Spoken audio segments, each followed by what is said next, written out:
Good day and welcome again to day 78 of your daily devotionals brought to you by Live Light Community. And our theme for today is God's new creation. Matthew 8 verse 27. The crowd was astonished and asked, "What sort of man is this that even the wind and the sea listen to him?" The only way God can show us that He's in control is by placing us in situations we can't manage. In the storms of life, we learn to trust. We all know the story of when Jesus calmed the storm on the sea, but I believe there's a part of it we don't really grasp. Jesus and His disciples were out on a boat when a fierce storm suddenly hit.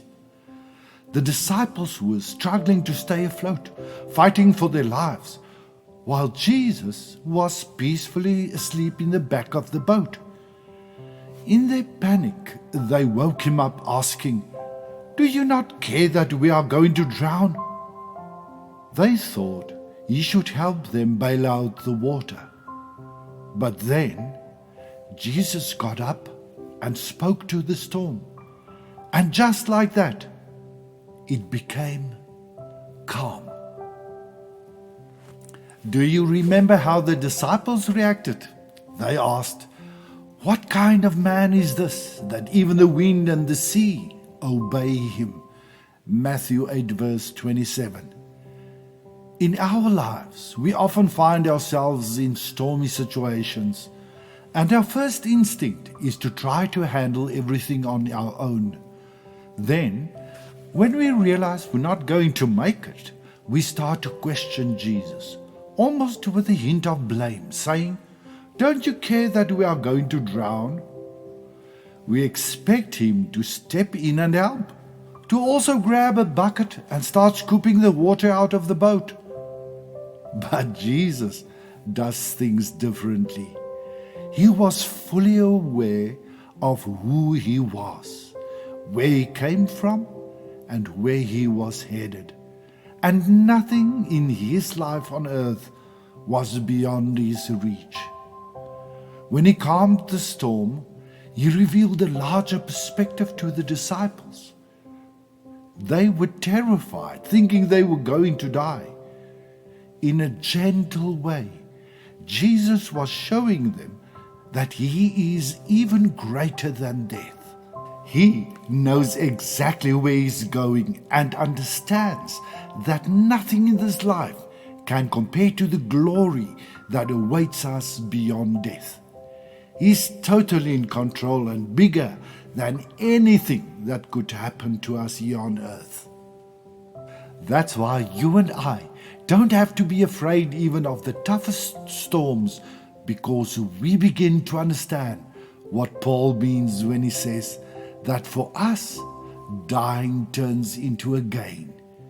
By calming the storm, Jesus wanted the disciples to experience the presence of God in the silence, and also a glimpse of the heavenly glory that's waiting for them.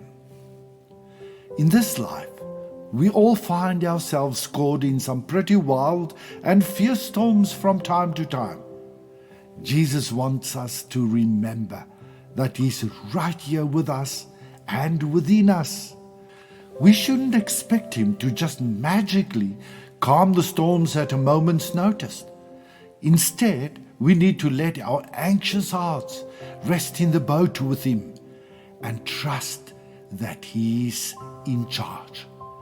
Then we can simply dream with Him about His new world, which is already here, His kingdom. This new world starts in a heart that understands who you are, a child of the King, where you come from, a masterpiece crafted by God, and it knows where you're headed, your Father's house. Faith is trusting that my future is way more beautiful than the storms I'm facing right now. Something to ponder? Why do you think it's so hard for us to believe in life after death? What do you think we could begin doing to see past the storms in our lives? How are you planning to kick off today by handing over all your fears and stress to God? Thank you so much, Jesus, for being greater than the mightiest storm on earth, and for reminding me of the heavenly glory that I'm heading towards. Amen. So wonderful to know that the God we're serving are bigger than any storm, and also to realize that every storm will pass. Be blessed, love and regards, Shalom Shalom.